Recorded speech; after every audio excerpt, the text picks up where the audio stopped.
Hi, my name's Phil. I like talking about politics. In this video, I'd like to discuss the row that's blown up over who paid for Boris Johnson's Christmas holiday in Mustique, as well as how it shows just how easy it is to corrupt British politics. But first, if you'd like to be notified of daily news and politics, then please subscribe to the channel and click the bell notification icon.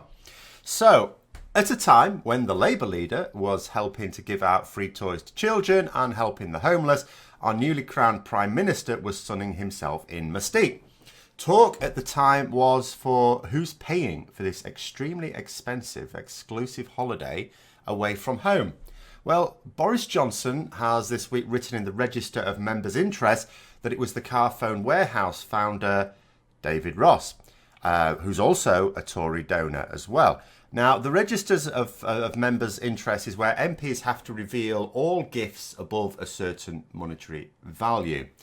But I'll talk about my thoughts on that in a bit. The problem for now is not so much that our Prime Minister has accepted an extremely expensive gift for unknown favours. It's that the alleged donor, David Ross, denies paying for it. Mr. Ross says that he doesn't own the villa that Johnson was staying in, although he does own one on Mustique, and he didn't pay for it. So it wasn't a gift from David Ross, is at least what he's saying. Now, Mr. Ross's spokesperson basically said that he was involved in this holiday, but his involvement was in finding a vacant villa after someone else had cancelled. But he had nothing to do with funding it. So either Ross is lying about paying for it for his own purposes, which is possible, or the Prime Minister has falsified the Parliamentary Register of Interest. Now, that a businessman might lie to the press, isn't particularly a matter of major public interest. It's not nice when people lie. But at the same time, are we going to be that bothered? Not necessarily.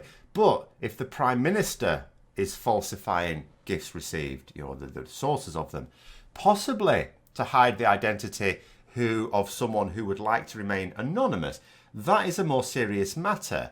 Because what if, for example, it turns out that the holiday was paid for by one of the Kremlin contacts that also funded the Conservative election campaign? What if the Prime Minister, who, remember, is still refusing to release the reports into Russian interference in our elections, and I believe will continue to do so, and if he ever is forced to release it, it'll be massively redacted.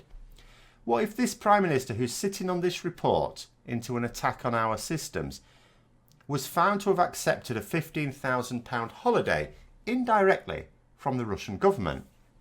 Now, ordinarily, I might lean towards it being the businessman, being the dishonest party. After all, such gifts are always investments on their part. Gifts and donations like this are rarely charitably given. Those who give them expect handsome returns. In such circumstances, it would be understandable that David Ross would not want to be seen to be the one lavishing expensive gifts on the Prime Minister if later on an investigative journalist discovers a ministerial decision that massively favours the business interests of Ross. Also, Ross is not exactly Mr. Clean, having been forced from the board of the company he creates or helps to create for dodgy dealings. He's also a known tax avoider and has rubbed shoulders with senior Conservatives for years. In addition, it would be incredible to suppose that an MP would knowingly falsify the register. But this is Boris Johnson. The rules don't apply to him. We've seen that attitude from him time and time again. Before he rose to prominence, ministers would not lie to the House. They'd mislead, yes. They'd misuse statistics, yes. But they wouldn't tell an outright objective lie. It's not really the case anymore. Johnson will tell the most demonstrable lies and suffer no consequences, because anyone looking on will see the people calling out his lies as just political opponents. They will see them as the liars. In addition, Johnson's spokesperson said something quite interesting, I thought. They said that Ross was responsible for the holiday because he arranged the stay. Well, that to me sounds like playing with words. We're not interested in who arranged the stay. The register is entirely about who paid for it. If not resolved, then there absolutely needs to be an investigation. After all, Boris Johnson is not denying that the gift was so given. So why hide the true identity of the donor?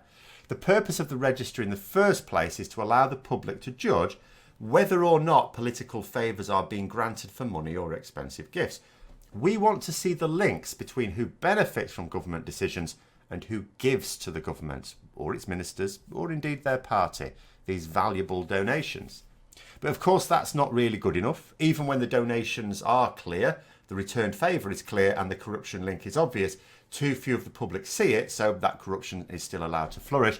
Frankly, the register isn't the right way to go in the first place. It should be unlawful to accept expensive gifts in the first place, as an MP and especially as a minister. How you prevent corruption via donations to the political party is more complicated to deal with, but it would be simplicity itself to simply say you cannot accept gifts as a minister of any significant monetary value, and you set what that monetary value is. Say about £5. There's never any justifiable reason for them anyway. Even when they're meant and genuinely received as gifts and nothing more, which does happen now and then, but it is hardly ever the case. In the meantime, I'm going to be putting my money on it later on turning out to be linked to the non-release of the Russian report. As I say, we'll see if we do get an investigation out of it.